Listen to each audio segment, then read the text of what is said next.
یو نیک سړی په لاره روان دی او یو متکبر انسان په اس سور دی، کبرجن په اس سور دی، اس هم ډېر قیمتي دی. او چې په دا لاره ځي نو یو چال سره ځي، یو خلک ته څوک یو خوا منډې وایي، څوک د بل خوا منډې وایي. او د ده د انداز د دې شاه سوار د کبر دی، د لویی دی.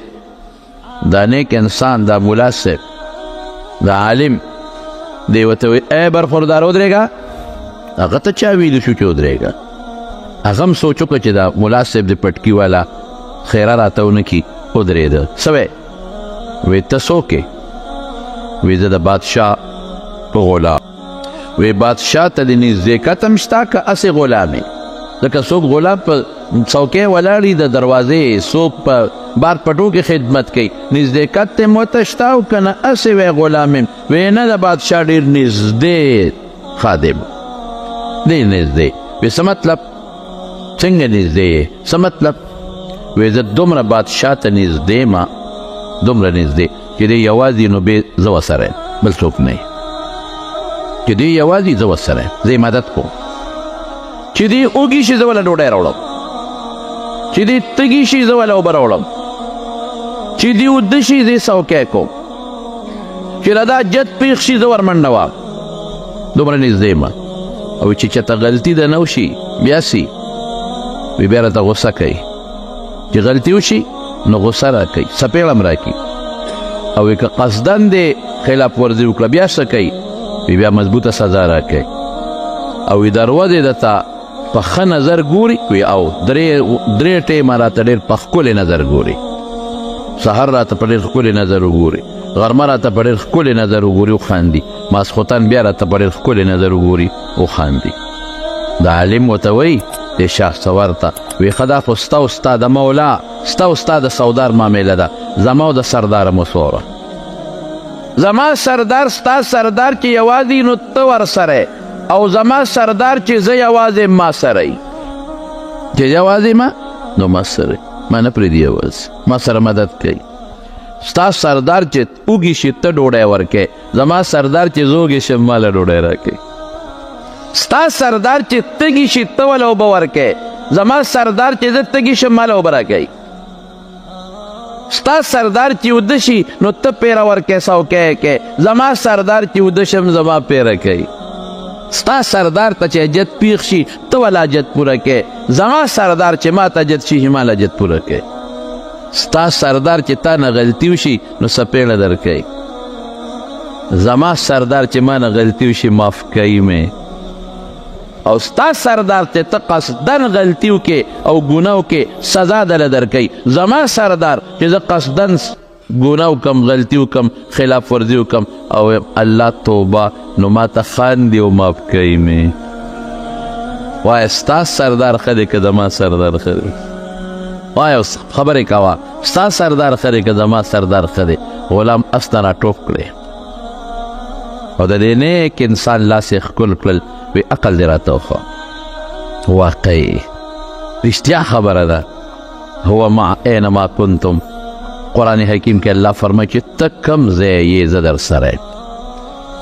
زه ستا نه نه جدا کېږم، زه ستا مدد کول غواړم. ای بنده ما نه وغواړه.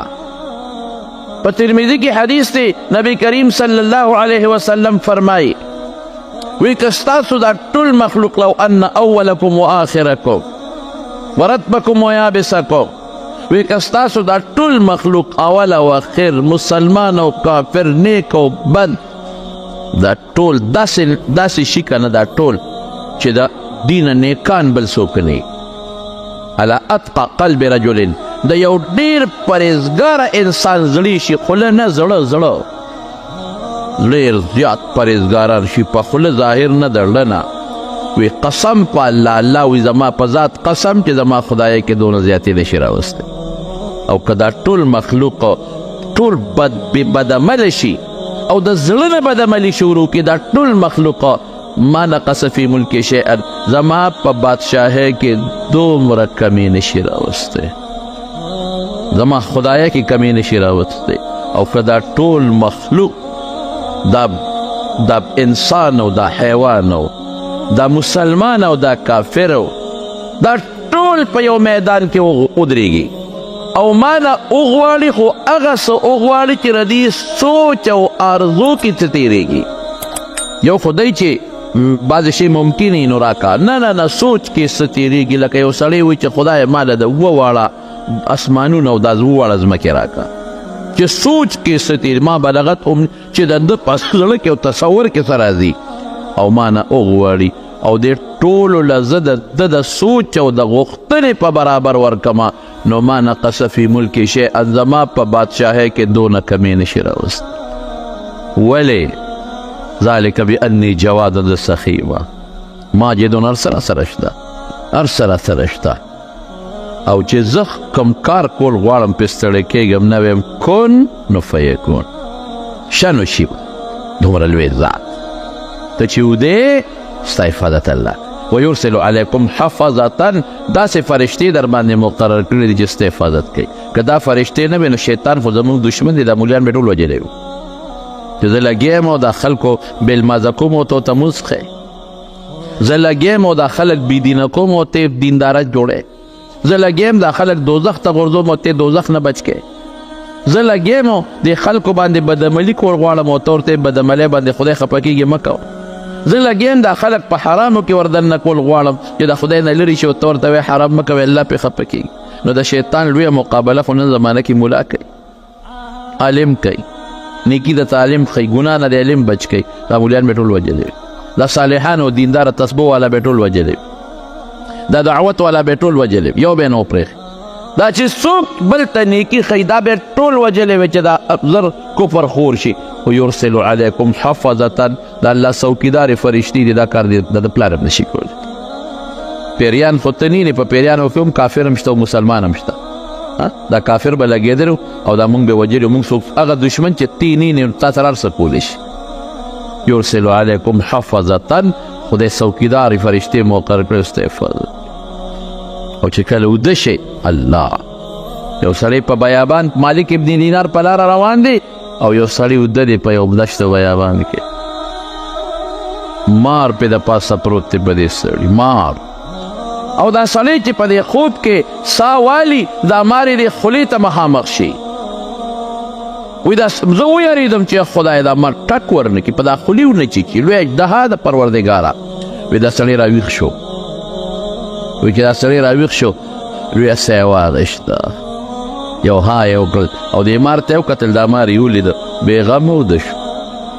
بیا خوب ورغی ای پروردګاره دې وخت کې چاله خوب ورځي موږ نه وتښتېده مار په بشیر جان پروت دی خوب موږ له نه راځي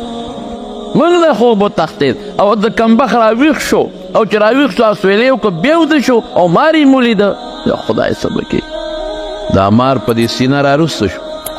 زه تماشا کوم او له لرې دی نه چې خدای ما ته دغه ونه کړي چې دا مار راروسته شو نو دا مار د خولې نه هوا وباسي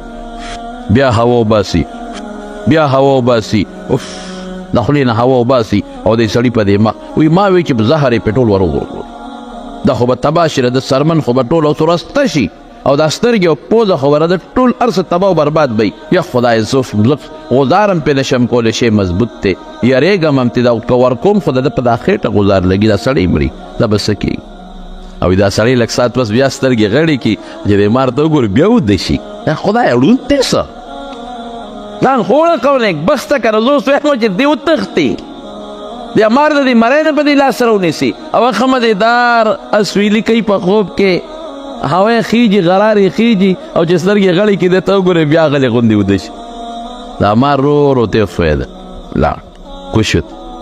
لاړ کوشو ته چې دا مار ته کوشو او د یو جالې ته ننوته نو زه ورغلم دې سړي ته ومې ړقاو او چې مې وړقاو نو دی راپاڅېده ولې دې وړقولم ما وی د خدای ظالمه خولې موږ نه وبېږي ما نه خولې بېږي تا دا مار نه لیده چې دا په سینه دې پروت و وی دا څه شی و خدایه څه شی و مار نو تا نه لیده وی ما خو وی که د ما مخ ته څوک ببوزی وی زه خو په دې نوم پوی خو ما وی څوک د خدای نیک بنده راته ناست دی او ګرمي مې شوې ده او د مخ ته مې یخه واره رسئ ببوزی راته وی ښه دا مارو ما وی او دا مار رښتیا ووایه الله سوی زه در سره یم، زه در سره یم، مدد به دې زه کوم. مار خو خدای پیدا کړی دی، مار نه بچ کوونکی خو د الله ذات دی. دغه مار او دغه لړم دی چې الله غواړي ټک به درکوي، چې الله ونه غواړي د دې نه به دې خدای ساتي، نشي درلولی. حضرت ابراهیم علیه السلام چې کله ورته وغورځو، او خدای الله مقرب پیغمبر دی او خدای ته ډېر نږدې دی، ټول پیغمبران الله ته نږدې دي، خو د ده متعلق خو الله قرآن شریف کې فرمایي ولقد آتینا ابراهیم رشده من قبل وکنا به عالمین. مونږ د ماشوموالي نه د ابراهیم پیژنده، ما ولا د ماشوموالي نه هدایت په لکې اچولی. هر سړی الله ته معلوم دی، د خدای نه څوک هم غیب نه دی. هر پیغمبر ته خدای رشد د ورکوټوالي نه په لکې اچولی دی، خو دا د خصوصیت دی چې دی لا ماشوم و چې دی چا خطا کړی نه دی. دی لا ماشوم او پلار به بوتان جوړولو، ده به بوت ته ورکوله. دی لا ماشوم دی چې پلار سره مناظره کوي، بابا خدای دې کم دی، ای قومه خدایانم کم دی. قوم یا هغه ستوري چې ستورو باندې شپه تېره شوه ورځ رڼا و، یا خدایان هم څه شو چې سپومۍ راوخته، هغې له ورغی چې څوک د سپومۍ عبادت کوي. ای خلکه خدای هم څوک دی؟ وایي دا هم خدای دی. دا ستاسو خدای دی چې سپومۍ رڼا ختمه شوه، یا خدای هغه رڼا هم څه شوه چې نور راوخته؟ هغه خلک چې د نور عبادت پې کو، هغې ته وایي خدای مو څوک دی؟ وایي دا نور. او دا خو ډېر لوی دی. او هلکه داسې طرز پې کوي چې نور پرېوته. وایي زما هغه خدایان نه دي په کار چې د چا یو وخت کې رڼا وي په بل وخت کې نه، یو وخت کې وي او بل وخت کې نه. زما الله هر وخت موجود دی، او زما د الله رڼا د هدایت هر وخت موجوده ده، او زما د الله فیدې او رڼاګانې په بوټو کې هم ځلیږي، په اوبو کې هم ځلیږي، په نور کې هم ځلیږي، او په ستورو کې هم ځلیږي. دا د خدای د قدرت نښې دي. ماشوم دی لا پوټی نه دی، پلار ولې یو ځل بوت ورکړه، پلار به بوتان جوړول، تماثیل د بوتانو ډیزاینونه به جوړول. نو پلار یې دا مطلب و آزر، څوک یې آزر یې پلار دی، څوک یې تره دی، څوک یې پلار نوم یې طارق دی بهر کې. نو هغه وایي چې زما د دې بچي دې بوتانو سره لږه مینه پیدا شي، دی خو د دې بد وایي چې لږه مینه پیدا شي. بچې دا یو ډېر ښایسته شی مې جوړ کړی دی خدای، او دا ځکه نه بازار ته یو څه خرڅ کړه، پیسې وګټه که نه بچې، چې پیسې وګټې خو ته به هم ښه شې، موږ به هم ښه شو. خوراکونه او سیل سپاټ په پې وکړو، هغه په مالوچو کې بند کړی و ډېر عجیبه انداز سره. ابراهیم علیه السلام د دې پلار په مخ کې دا بوت اوچت کړه او غېږ کې ونیوه چې دې خفه نه شي، غوسه نه شي، پرېږدې. چې بازار ته یې وړو نو خپه کې وله پړې واچو، د ځمکې دی راوبغاو، او خلکو ته آواز کوي ای خلکه څوک هغه خدای علي چې فایده چاته نشي رسولی او تاوان رسولی شي، فایده نشي رسولی. که ته دې زوی غواړې والله کېدلی درکړي، که ته وایې چې دې ما جوړ کړي والله که دې جوړ کړي، که ته وایې چې دې ما ته ډوډۍ راکړي والله کېدلی درکړي، که دې وایې چې دې ما نه ضرر لري کړي نو پس مچ پې کښېني ځان نه دې لرې کړي دا، او ضرر درکوي الله پې خفه کېږي، د ده په تقرب او په عبادت جهنم کې سزا به درکوي. نو خلکو به زر روچت که او شی به او د مونږ خدای دې د خپې نه تړلی دی، خدای دې بې خوبازه پې نه چې څوک تړي نو هغه خدای وي.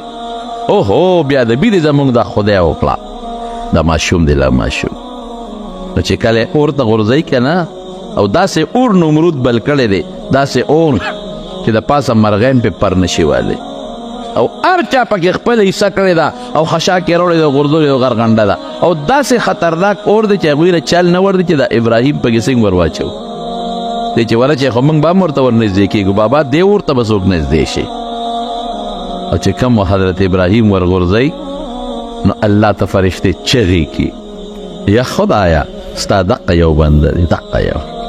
باقي ټول ستا دشمنان دي، الله دا یو بنده دی چې تا یادوي، بل څوک نشته. ای خدایه اور ته یې غورځوي، دا خو ډېر خطرناک اور دی، دی به څومره سوځي، ربه مدد یې وکړه، مونږ ته اجازت راکړه چې مونږ یې مدد وکړو. الله وی ښه دی ورشئ، که څوک یې مدد کوئ وکړئ، خو تپوس ترې وکړئ.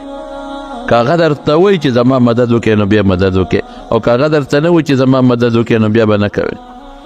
بس فرشتې خوشحاله شوې چې مونږ پرې مدد کولی شو. راغی یو فرشته د باران والا، زل او طوفان والا، چې راغی ابراهیم علیه السلام ته ودرېد زه هغه فرشته یم چې باران زما لاس کې دی ما له الله د اختیار را کړی او زول او طوفان هم زما په لاس کې دی که دې خوښی الله وایي تپوس دې وکړه که اجازت یې درکړه نو وکړې مدد نو اوس به یو سکنډ کې به داسې باران راولم چې په دا اور باندې به وکړم اور به مړه شي او طوفان او سیلی مې په لاس کې ده که دې خوښی نو دا اور به ورسره اوچت کړمه او د دې نومویانو په دا کورونو کې به یې وردننه کړم هوا به راولم او دا ټول اور به اوچت کړي او دا بسرې به په دې کورونو کې دي ټول زه سوځم څنګه دې خوښه ده وایي اما الیک فلا تا ته مې ضرورت نشته هېڅ ضرورت نشته یو فرشته راځي زه حاضر یم ما ته وایه نشته حاجت بل راځي زه حاضر یم ما ته وایه بل راځي زه حاضر یم ما ته وایه حضرت جبریل راځي علیه السلام هغه جبریل چې د سمودیانو د عادیانو په یو چغه باندې بیخکندي کړې ده هغه جبریل چې په یو پړق باندې د وزر په یو رب باندې د لوط علیه السلام ټول قومونه اوچت کړي دي لوړې راغورځولې دي زه راغلی یم ما ته وایه نه زما رب ما نه خبر دی که الله خبر دی او الله خبر زما رب خبر دی رب پیش او کار پیش دې ته توکل وایي دې ته په الله بروسه وایي دا زما دا د لویو خلقو شان دی زما نه ګورئ که ما ته تکلیف ورسېده نو زه به په اسبابو نظر کوم که څوک راغی چې بچ کوم دی دا به نه چې ما مه بچ کوه ښه دا لکه بچ کولی شي بچ کا زه کمزور یم دا زما شان نه دی دا د چا شان دی د لویو خلکو شان دا د ابراهیم علیه السلام شان دی دا د رسول الله مبارک شان دی بس زما رب ما ویني که نه نو چې اوچت یې که ټال کې کېنو او ټال یې جوټه ورکړه او د اور مسته سینګ ور وغورځېده هلته ورته جبریل علیه السلام نغ ناستو کلکې ونیوه چې دې خوږ نه شي په خشاک کې په دا اور کې سکروټو کې خوږ نه شي او الله اور ته وی یا نارو کونی بردا وسلاما علی ابراهیم اورا یخ شه خو داسې یخ نه چې د جنوري او د دسمبر په شان یخني پکې سلاما معتدل او په دا اور کې دننه ورته خدای پاک د اوبو چینه پیدا کړه کنډول ورسره د اوبه څکي او په دا اور کې دننه والا خدای بوټې زرغون که د میوې هغې نه میوه شوکوي او خوري کولی شي الله که نشي کړ ومن یتوکل علی الله فهو حسبه په الله دې بروسه وکړه زه نه ویم قرآن وایي زه کافي ما ان الله بالغ امره الله وایي زما عمره زورور څوک نشته خپل حکم بل ته رسولم شم او دا خپل حکم نافذ کولم شم دلته خو به جج اډر وکړي چې دا فیصله نافذه ده پولیس به مدد نه کوي هغه له به ګوتې نه وړي بیا به څه کوي ورسره پولیس به مدد نه کوي جج به وایي دا ونیسئ جیل کې واچوي پولیس به وایي ناچو نشته غیب دی هلته دی دلته دی بیا به څه کوي الله وایي زه خپله خبره بل ته رسولم شم او خپله خبره نافذ کولم شم او چې کومه فیصله ده زما هغه فیصله به خامخا زه نافذ کوم په هغې کې څوک راکاوټر نشي جوړېدی چاله روزي ورکوم څوک یې نشي بندول او چا نه بنده کم والله که څوک یې وله ورکي بندول دوه قسمه دي یو دا چې غریب یې کي بندول بل قسم هم شته چې غریب بني مال به ورته ډېر پروت خو د خوراک قسمت پې پکې یو ډېر نیک سړی اوس مړ دی خدای دې وبخي د دې پېښور ډېر زه ورته اوس هم دعاګانې نیک سړی ما له یو ځل دعوت وکړو ما سره به روټۍ زه وله لاړم هغه زما د وجې نور هم ډېر خلک راغوښتي وو د هغه خپلې علاقې عالمان او نیکان او صالحان او ډېره ناشنا او قیمتي ډوډۍ کړې وه چې ما ورته ویل چې لکه دا خو د اسراف کړی دی تبذیر دی کړی د هوټل نه ګډان او د چیلو غوښې او دا قسم څیزونه راغوښتي د دسترخوان لګېدل ما ته دې خلکو سره یو دوه درې څلور خبرې دوه څلور خبرې مې وکړې هغه په هغه حجره کې ډېره قیمتي ډوډۍ وه چې ډوډۍ هم شروع کړه زه وې ما زما روټۍ راوړې نه دلې په یو ټفن کې ماهیوې او کسه شي سپینې او داسې یو لږه غوندې روټۍ راوړه د په قاشق هغه ځان ته واچوله په پلیټ کې او هغه سپینه ډوډۍ هغه یې شروع کړه مې ته دا نه خورې وي دا په ما باندې پرهیز دی نشم خوړی ما ویل لږ وخوره نیک بخته ما ورته خاندل مې زه به دله دم کم لږ وخوره د میلمنو سره خیر د پرهیز خلک کوي کله کله ما ته یو ځل ډاکټر صاحب پرهیز کوه څه خبره وه نو ما ورته دا څنګه نه وایي داسې پرهیز هم نه خیر د هفته کې یو ځل وجود ته د شي ضرورت یې خوره خو داسې همیشه مه خوره ما یې مړه یو ځل ما ته مولانا صاحب دا مې تېرېږي نه دې مرۍ کې مې نښلي اوس به تا سره ناست یم دلته به ونښلي بیا به څه کوم چغې به وام لاندې به نه ځي او چې خېټې ته ورسېږي هغه چغې دردونه بیا ته زما نه شي برداشت کولی ته به هم راته خفه شي وایي زما دقه بې مالګې دال او دا بې مالګې روټۍ بس نور نه دغه زما کار نو دوه قسمه بندېدل دي یو خو دا چې مونې به نه او دویمه څه ده دویمه دا چې وي به او نه به یې خورې زه اکثره بل هم یو ځای کې بیان کوو نو ما وی د علم متعلق بیانو مې په دې خپلو بچو علم وکړې مې دا خلک وایي چې په دې بچي علم وکړم ډوډۍ به د کم ځای دی که مې انجینیر کو خو ډوډۍ ډېره ده که مې ډاکټر کو نو بیا هم ډوډۍ ډېره ده که مې سرکاري افسر کو بیا هم ډوډۍ ډېره ده خو که علم مې پې وکړه د ډوډۍ به د کم ځای نو ما ورته وخندل مې علم پې وکړه چې په ډوډۍ موړ شي مې مونږ اولیاو له خدای روم دومره ډوډۍ راکړه چې والله اوس چل یې نه راځي چې دا ازمې څنګه کړو مې خو چې کوم ځای ته ځو کوم مجلس ته مې دا پارامي چرګان به ټول مونږ ته خیرې کوي چې هغه دې بیا راغی خو چې ځو رالی لالی مې دا پارامي چرګان به په دې لارو کوڅو کې مونږ ته بیا خیرې کوي چې هغه دې ملا صاحب بیا پټکي والا راغی به بیا په مونږ چاړی ښودی شي مې ډوډۍ خو دنه ټوله مونږ وخوړه تاسو څه وخوړل بیا د مونږ طالبانو وخوړل ما ستا په کور کې هلته روجې پخې چې ته روجې وخورئ بلکې باټینګن پاغه شي هغه باټینګن وخوري بلکې چرګ پوخ شي هغه چرګ وخوري بلکې غوښه پخه شي هغه غوښه وخوري بلکې الوګان پخه شي هغه الوګان وخوري او طالب له د دې ټولو کورونه را راغی تا یو شی وخوړه هغه لس وخوړل روزي د خدای په لاس کې دا یقین وساتئ د ایمان وساتئ چې رزق به خدای ورکوي د بیبي مریم یې د ایمان وکړه نو دا د پټینۍ ماشومه ده پټینۍ ماشومه زکریا علیه السلام په کفالت کې ده او زکریا علیه السلام ولا کوټګۍ جوړه کړې ده او بار نه ورپسې جرنده په خپله وایي چابیانې زکریا علیه السلام سره دي پیغمبر سره او قرآن وایي زه ځانه نه ویم کلما دخل علیها زکریا المحراب وجد عندها رزقا یو ځل نه کله چې ابراهیم زکریا علیه السلام وردننه کېږي نو روزي ورسره پرته وي او مفسرین لیکي وایي په اوړي کې ورته د ژمي میوه پرته وي او په ژمي کې ورته د اوړي میوه پرته وي او زکریا علیه السلام دې تپوس کوي یا مریمو انا لکې هذا مریم دا د کما د کمې دا روزي در راله دا خو دې شته دې وطن کې دا روزي شته دی نه او بل دا دی چې جرنده خو ما والې چابي خو ما سره ده دا د کمې راله نو زه وایم طالبانو ته وایم که ما نه دا تپوس وشي نو زه به وایم چې درباد والم به راوړي نو زه څه خبر یم خو دلته پرته ده نو پوټینۍ ورته څه وایي الله اکبر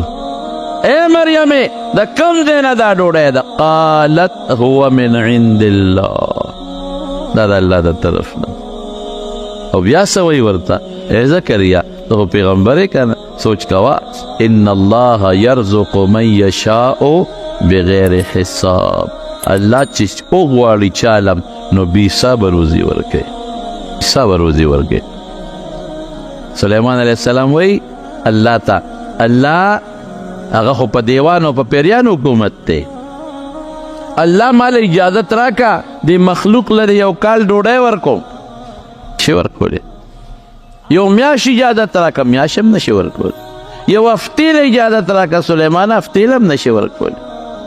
یو ورځ له خورا ورځ هم نشي ورکولی یو وخت له خو به الله اجازت راکړي یو وخت ورکولی شي سلیمان علیه السلام خو وایي چې دا ټوله دنیا زما ده پیریان را سره دي دیوان انسانان را سره دي په هغوی د کارونه کوم په دې ټولو پټو کې به غله وکړم او دا پیریان مې راغونډه کړي دا د چپلا خلاصولی شي دا وطنونه خو هغه زمانه کې نو سلیمان علیه السلام زمانه کې مخلوق ډېر لږ دا دومره چې څومره مخلوق نن په مخ د ځمکه خوري دا نو ډېر لږ او ټول کبان دي د دریاب وته یو شل منه مې وغورځولې دوی یې نشي خلاصولی او میږې به څونه خلاصه کړي او مارغان به څونه خلاص کړي الله وی نشي کولی وی الله اجازت راک خدر مې کوم خو الله سره پیغمبر مشوره کوي کوم ځای دعوت وکړم دریاب په غاړه وکړم د دریاب غاړه خوښه کړه په دې خیال چې د مرغانو ته هم اسانه اوبه هم اسانې دي او میانو ته به هم اسانه او قرآن حکیم کې الله تعالی فرمایي چې باد یې تابع باد به راته او په هغې به لګېده چې دا خوراک څښا نه شي او قرآن کې الله فرمایي پیریان یې تابع دي پیریان لګیا دي او د دې د غرونو نه او د ځنګلونو نه میوې هم راغونډوي هم رالی خشک او ګیاګانې هم راوړي د څارو انتظام هم د ګیاګانې هم راجمع کړي او غلې مو کرلی شو د دنیا مخلوق او حیوانات او په دې ځنګل کې چې دا حیوانات دا ملال شو پاخه شو غټ غټ دیګونه دي پخېږي اعلان وشو چې سلیمان علیه السلام بدن دعوت ته او چې څومره مخلوق ته راځي به او ما تاسو ته تېره جمعه وایي چې د هغه په خبره مارغان پیدل او د مارغانو په خبره هغه پوهېده قرآن وایي هود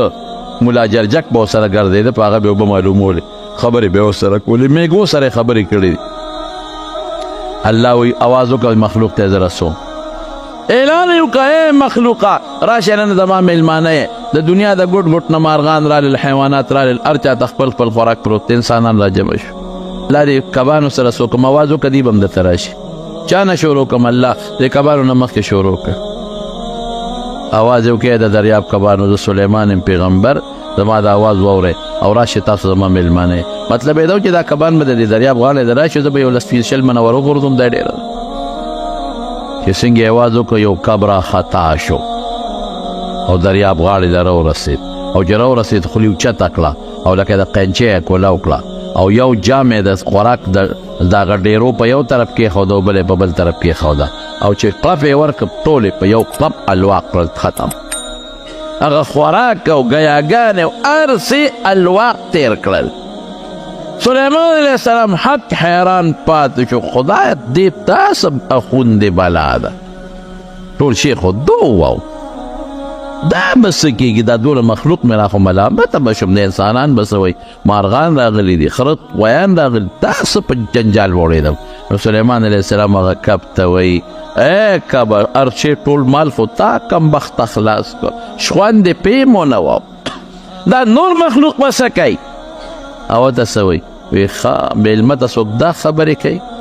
میلمه هم خدای ته وګوره نو میلمه هم دا لوبه کوي ټول درستخان دی ولا جهر وکړه که بشیر ډېر هم خوري خو داسې خوب نه کوي که نه چې ټوله سره جهر کوي څه خو بل ته پرېږدي که درستخان دی غوڼ جهر وکړه سلیمان علیه السلام هم ملامته شو چې واقعي دی خو دې وخت کې زما میلمه دی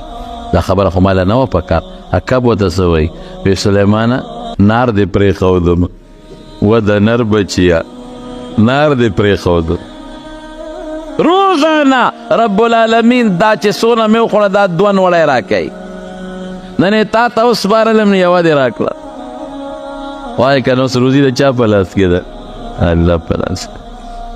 یو سرکاري افسر را روان و د کوټې نه جسته راوخت جسته نو ماشوم بچې ورسره دی ښځه هم ورسره د واړه ورسره دي نو لاس کې ورسره نینې دي نو دا ماشومان خو به د نینو لوبې کوي کله داسې ولي کله داسې ولي نینې خولې ته ویشتې را ویشتې لوبې ټوکې کولې چې تاسو چې یو نینا پودې ته لاړه چې پودې ته نینا څنګه لاړه ماشوم ورپسې ګوتې کړی نور اوچته شوه هغه ماشومان خو پوهېږي نو ګوته پکې واله نور اوچته شوه ماشوم چغې کړې پلار ته وایي بابا دی کې مې نینا ونښته چې خدای دې سره څوک و ماشوم په ژړا دی اوس پلار یې سوچ وکړو چې اوس واپس ځما ډاکټر له نوم وخت پې لګي ټکټ مې هم تیار دی زه له دې نه نه مرېږي جسته به وخېږم خو لاهور ته رسمه او نیمه ګنټه مزل دی نو هلته به ډاکټر چې نیمه ګنټه کې ودلته ډاکټر له نشم رسېدی خو جد نه کوشم ډاکټر له به بوځم ماشوم یې قلار قلار قلار قلار کړ خو غلی شو یو پوزه کینینې نښتې را جسته وخته جد لاهور دې کوشو کور ته لاړ سامان اوس کور کې کېدم چې دا ماشوم اوس ډاکټر ته ورسوم خو چې څنګه کور ته لاړه او سامان اږدي نو کور کې د ماشوم انټوشې وکړه چې انټوشې وکړه انینه دې لاندې پرېوته هغه دی نه چرګې را منډه کړه چې ټک شو هغه نینې اوچته کړه ویې خوړه زه وایم الله د کوټې نه نینا هغه چرګې له په کم ځای کې راوست د ماشوم په سپېمه کې دی وله مقرر کړې وه چې دا نینه به خوري د کوټې نینه ده او دې ټیم کې به یې خوري نیمه ګنټه پس به یې خوري ګنټه پس به یې خوري وروسته به یې نه خوري او په کومه کارخانه کې وله راوړله په پوزه کې وله راوړه کمه درته وویل حضرت ابراهیم ادهم د بلخ بادشاه دی د بلخ اوده دی اوده او خوب ویني چې د محل د پاسه یو سړی ګرځي دی ورته ویل لکه دا دلته څه کې څوک یې وی زه خو ما نه اوښ روک شوی دی ګوره وی اوښ خلک په دشتو بیابانونو کې ګوري ته دلته دا خو د بادشاه محل دی دی کې اوښ ګورې هغه ورته وایي ښه دلته اوښ نه دی په کار چې وګورم وایي نه نو وایي ته څنګه خدای په محلاتو کې ګورې خدای په محلاتو کې نه میلاویږي یاره خوب چې راپاسېد سوچ کې پرېوته چې واقعي زه خو لګیم الله یادومه خو دلته کې خو ماته بلایش و عشرت دی وینځي دی غلامان دی ومنډې دلته کوم دی خدای یادېږي سار ناست دی په خپل دغه باندې تخت باندې یو سړی راغی او سړی دونه مهیب و هیبتناک و چې چا لار کې رکاوټ جوړ نه شو نیغ راغی ابراهیم ابن ادهم ته مخامخ ودرېد هلکه څوک یې دا چا را پرېښوده دا څنګه نیغ راغی سړی ورته وایي زه خو مسافر یم د هوټل ته رالم یو شپه دوه پکې کوم د سرای ته راغی او ته دا خو سرای نه ده دا خو د بادشاه محل دی ته ماشوم یې ته سرای نه پېژنې دا خو د بادشاه محل دی سړی ورته وایي ښه ستا نه مخکې دلته څوک ناست وي زما پلار د هغه نه مخکې دلته څوک ناست و فلان کې د هغه نه مخکې دلته څوک ناست و فلان کې نو چې دومره خلک په یو ځای تېر راتېر شي نو هغه سړی هوټل نیسي سړی غیب شو لاړ یاره پوه شو ابراهیم ابن ادهم چې دا بېګانې خوب و دا واقعه دا خوار سما ته ورود بس پټ په پټ یې بادشاه پرېښود او لاړو تختې لګیا دی او ګورې دا صرف صوفي نه دی عالم دی ښه په ترمذي شریف کې د امام ترمذي د کتاب راوي دی دا صرف نه راځي ګنې صرف صوفي د لاس کې تسبیح دی صوفي هم دی نیک هم دی صالح هم دی ورسره عالم هم دی امام ترمذي په خپل کتاب کې په یو سند کې راته ذکر کړی ابراهیم ابن ادهم عالم دی لوی ناف سره دریاب په غاړه الله یادوي او دا رعیت او دا ټول ورپسې ګرځي نو چا پیدا کړي یو شپونکي لیدی و هغه ورته وایي چې هغه زموږ بادشاه خو هلته دریاب په غاړه ناست دی دوی ورپسې لاړل چې لاړل دی اوس غریب لګیا دی یو زوړ څادر ورسره یو ستن ورسره دا پې ګنډي اوهو مونږ خو وایي چې زموږ د بادشاه دماغو کې فرق راغلی دی مونږ وایي چې عمل کړی کوم خوا لاړې وګوره دماغو کې فرق راغلی دی دریاب په غاړه ناست دی او ځان له زوړ څادر په سترګه ګنډي بس هغې وی په دې سوچ کې دی چې د چېرته علاج به ډاکیم ډاکټر ته به ښایو څه به کوو چې رالل خبرې ورسره شروع کړي څه کې یاره ما بس خدای ته وګورې پرېږدې زه خپل کار کوم بس ما اوس باقي الله ته پرېږدې چې د خپل رب سړی خو پوه شو نو ورته یې ویې دا ته څه کې خورې څه دلته څکې څه دلته د ژوند څنګه دی ابراهیم ابن ادهم استن راواغېسته او دریاب ته یې ورغورځوله وی تاسو خو مې بادشاهي ده که نه وی دا ستن را راوباسئ هغې پوه شو چې سړی لیونی دی ستن دریاب ته وګورې چې پلار به راوباسي وی دا به څوک راوباسي کاکاجي حضرت ما به دولت دا څوک رستی شي وی دا الله رستی شي که اواز یې وکړه ای د دریاب کبانو لاندې یو ستن مې وغورځوله هغه راته راوباسئ یو ړون کب د ړون او ستن یې په دا خوله کې نیولې ده او غاړې له یې راوویسته او د دې راوچته کړه وی هغه بادشاهي مې ښه وه که دا بادشاهي مې ښه ده او یو ځل وی په یو جومات کې ماسخوتن ورلم مې چې ده به د جومات کې شپه او که مسافر خو اکثر په جوماتونو کې شپې کوي او زموږ علما کرام هم لیکي چې جومات کې معتکف شپه کولی شي مسافر شپه کولی شي وګوره دې زمانې مسافرو ته خیال ساتئ ښه مونږ یو ځل جومات کې یو مسافر راغی نو ما چاته وی یو بړستن تولی وله راوړی مسافر دی هغه وله بړستن تولی راوړه سهار چې راغلو نه مسافر و نه بړستن و نه تولی و هر څه وړي د غلا په بانه دې زمانه کې ګرځي ګورې نو ته به وایې چې مسافر دی جومات کې به شپه وکړي منځ کې چې راځي قالین مالین به دې نه او چې راځي د جومات نه مې د لار څه وړي او کله بل چاته یې ویلي چې هلکه راځه زه ورننوځم او شپې به درته ورکوله وکړم او دغه راوله چینګچي راوله او یا دا بل څه شی دی لکه جنریټر راوله چې غوړ سامان پکې اوس احتیاط به کوې وی چې جومات ته ورسې وروخه د ماسخوتن لمونځو چې یو ګوټ کې کېناستم الله مې یادو وی د جومات هغه متولي راغی ما ته وی کاکاجي وځه د جومات بندوم وی چې زه خو مسافر یم چېرته لاړ شم وی وځه نه خپل کار کوه مسافر یې ما دلته خو سری نشته هوټل نشته د شپه کم دی وکړم دا د خدای کور دی، زه د خدای بنده یم، د نوځم او شریعت کې ماله دلته شپه جایز ده، د نوځم. وی به په جګړه شو سره، زه کمزور یم، ما را باندې مضبوط و، د مټې کلک راونیوم او پوړول یې راویستم او زه بیا نه کودېدم، پوړون یې دیکه راکړه. وایي چې دیکه راکړه په را پرېوتم، چې را پرېوتم په دې پوړور غړېدم، یو پوړی له به مې سر راته نو بلې له به مې ملا تله، نو بلې له به مې بیا سر راته، نو بلې له به مې بیا سر راته، هغه اوچت جومات و پوړو ویخ لرالم او دې سر مې ډقار کاو. ملګري ورته وایي ډېر خو به خوږ شوی که نه و زخمي شوی به وي. وایي قسم د الله په ذات چې زما به پوړی له سر ډق کو او بلې له به یې ډق کو او دې ډق سره به د الله تعالی علوم او برکات زما د زړه له کوم راتلل، نو دا مې بل ځای چېرته نه دي موندلې. ما محسوسوله چې د الله اسرار او برکات دا د بره نه په ما را روان دي. روزي د الله په لاس کې ده.